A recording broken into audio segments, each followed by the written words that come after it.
Bonjour, je m'appelle Yann, je suis le compagnon de Magali qui a contracté donc la polyarthrite en 2019.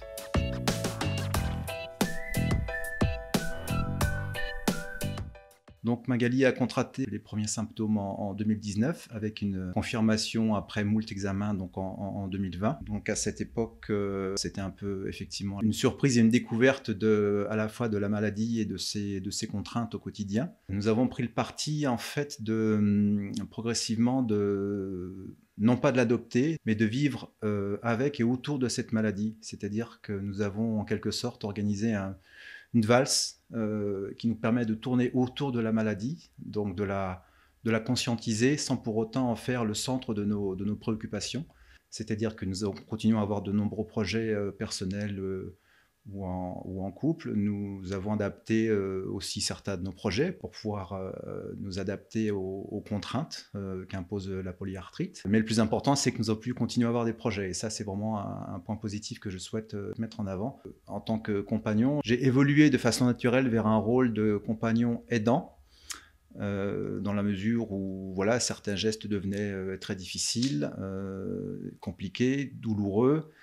Et donc, voilà, c'est une présence permanente et bienveillante, sans pour autant être dans l'exagération, mais être aligné avec l'évolution des capacités de ma compagne, de façon à pouvoir progressivement prendre le relais, mais sans donner l'impression que la maladie devenait réellement handicapante, à savoir jusqu'où ne pas aller pour ma compagne et être à ce moment-là présent et prendre le relais pour les activités du quotidien. Alors bien entendu, parfois, il y a une sorte, je dirais, de frustration, parfois, donc de tristesse aussi, pas de colère, pas de revanche, pas de sentiment négatif, parfois un sentiment d'impuissance face à l'incapacité de jauger voilà, du niveau de douleur et de la capacité à aller de l'avant au quotidien à certains moments.